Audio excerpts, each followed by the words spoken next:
You are listening to the Courageously Unconventional podcast. If you want to change your life and start living on your own terms, you're in the right place. I'm your host, Lynn Grogan. I'm a certified life coach, and I want to help you take action toward creating your own unconventional life. Each week, I'll share inspiring and unconventional stories from those who have gone before you, as well as actionable steps you can take to start your own unconventional path today. Let's go!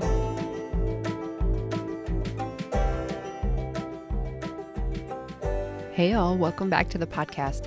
I hope you're doing well wherever you are. And today I want to talk about ways to know when it's time to check in with yourself. Those cues that let you know that something is going on for you, even if you're not 100% sure what that is. And if we're not aware of what's going on for us, it can be incredibly hard to help yourself or to get help.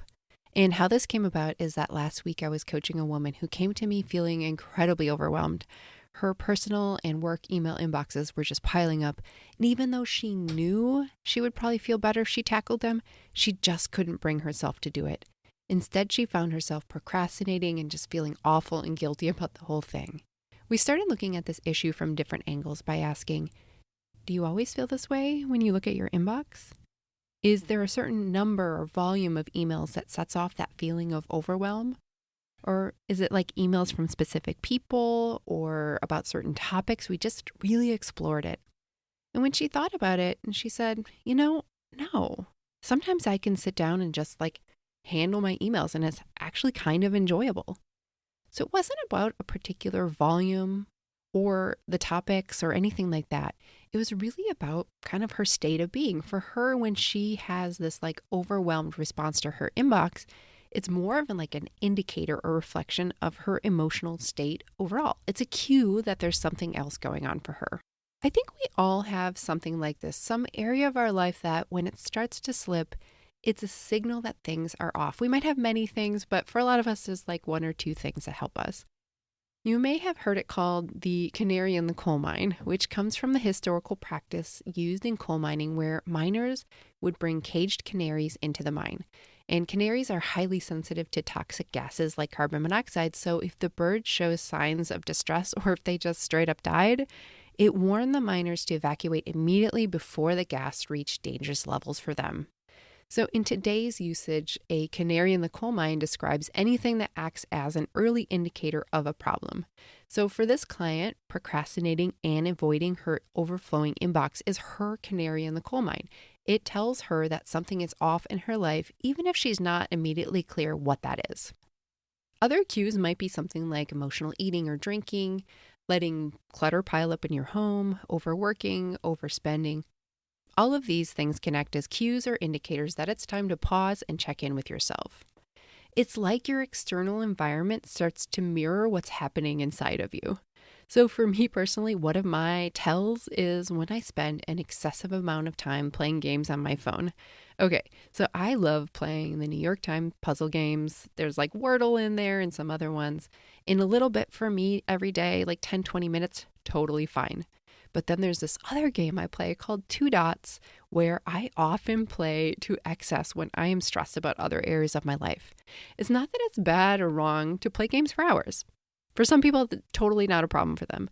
But for me, I know that when I find myself playing that game on my phone for hours and coming back to it in the same way for several days in a row, I know something's up. And it's time to start digging into what is actually going on for me. So back to this client. Once we identified that her inbox was her cue, her response to her inbox was that cue, we talked about what to do about it. Even though we know that there's likely stressors behind her inbox, she revealed that she had recently moved and was starting a new job. It's really hard to start addressing those stressors when our brain keeps looping back and going back to the problem, in her case, her email. It's like you have to put out the little fires before addressing the bigger ones. So for her, what resonated was when we talked about her nervous system's response to her emails. So she would basically go into flight mode and avoid her emails altogether when she was feeling stressed. So here are some suggestions we explored, and these might be helpful for you as well. So we talked about calming her nervous system before diving in. So simple things like placing a hand on your heart or doing a short meditation can help you feel more grounded and calm before you do things like open your inbox so you don't immediately go into flight mode. you can help yourself by lightening your approach to it. So for this particular client, she was thinking that she needed hours and hours on end to address her emails, which then, of course, added to that feeling of overwhelm when she thought that way. So instead of telling herself, I need to spend many hours on this, we just talked about giving herself permission to dip in lightly, like maybe just look at 1 or 2 emails and then step away if she needed to or wanted to. Both of these approaches are helpful because we often put so much pressure on ourselves to fix things completely. And you're doing this if you start thinking like, okay, well, I have to create a whole new eating plan to address the emotional eating issue, or I need an elaborate system for organizing my inbox, or I have to hire a professional organizer to clean the house. And don't get me wrong, these solutions might help, but sometimes starting small and addressing things lightly can calm ourselves down enough to see what else is going on. Because here's the thing, when we focus on the canary part of the canary in the coal mine, whether it's emails, food, or clutter, it doesn't give ourselves that full picture. We're looking at the signal of what's going on, but not the root cause. And when you calm yourself down enough to stop distracting with those behaviors, you give yourself the opportunity to ask, like, hey, what's really going on for me right now? What else is going on in my life? So for my client, getting a handle on her inbox wasn't just about clearing emails. It was about creating the space to address the stressors underneath. So my question for you is this: what is your cue? What is that thing, or maybe it's a few things, that when it starts to slip or spike, it's time to check in with yourself? And sometimes it's also helpful to have someone else there. Maybe it's a coach, a therapist, a friend, someone you trust, to help you unpack it. When you're really stressed, it can be hard to see what's going on clearly for yourself. And I'm not going to get into all of that on this episode, like what to do beyond, your cue that you're stressed. But for today, it's enough to figure out that first step, the awareness part. And here's what I hope you take away from today. 1, to identify your cue. What's the behavior that signals that something deeper or something more is going on for you? Number 2, create a sense of calm around it. You don't have to fix the whole thing. Just help yourself get settled so you can clear some mental space for yourself. Start small, lightly, and compassionately. Number 3, look beyond your cue. Once you feel a bit calmer, ask yourself, what's really happening here? What's the stressor that needs my attention? And just start exploring gently with some curiosity.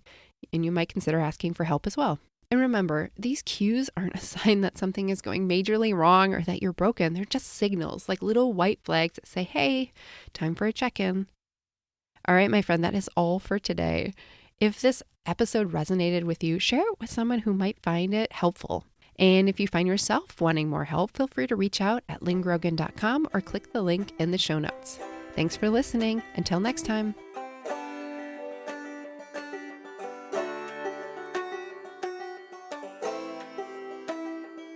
Hey friend, thank you for listening to today's conversation. If you're considering a major career or lifestyle change and you want to talk to someone about this, I'm here for you. You can learn how to work with me one-on-one on my website, which is lynngrogan.com, and I also have details in the show notes. See you next time.